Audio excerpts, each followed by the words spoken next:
دا وظیفه صرف یو ویشت ورځې مسلسل پابندۍ سره وکړي. هغه مریض چې د هغه په مرض او په علاج باندې هیڅوک نه پوهېږي، دا ډاکټرانو د سمج نه بالاتر وي، هغه مریض به ورسره الله سبحانه وتعالی ښه کړي.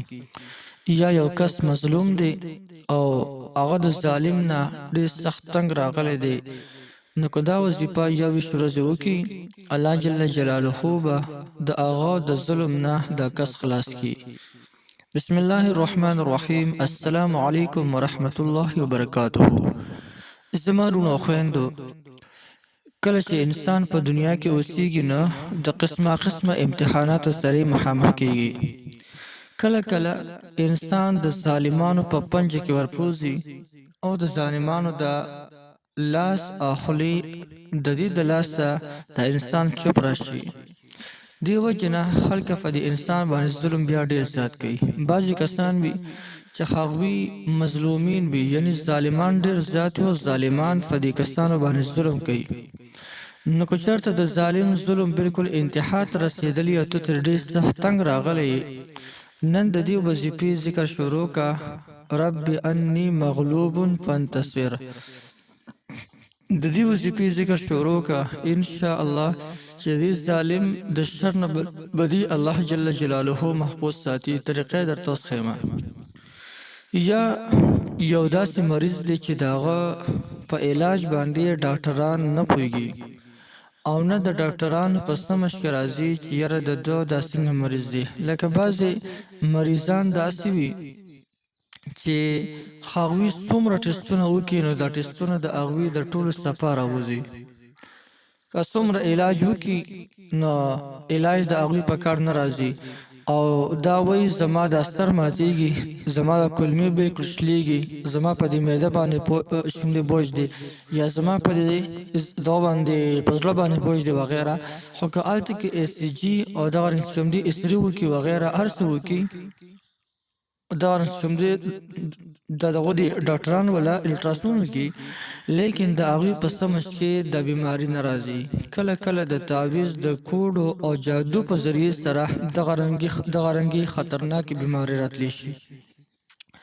نو که هغه مریضان هم د دې وظیفې ذکر شروع وکړي، انتهایی آسان دغه دی تعداد دی، نو انشاء الله چې د دې وظیفې په برکت باندې به الله جل جلاله هغوی ته روغ صحت ورکړي.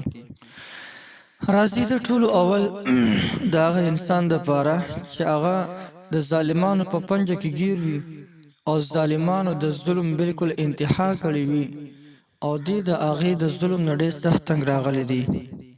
هغه له پکار دی چې روزانه د هر مانځه نه پس 314 کرته دا دعا وایي: رب انی مغلوب فانتصر، رب انی مغلوب فانتصر 314 کرته. او بیا د اسمان په طرف باندې شوف کوي یا د وله کف کوي. انشاء الله چې د دې په برکت سره به الله جل جلاله د ظالمانو خلکو د پنجې نه محفوظ ساتي.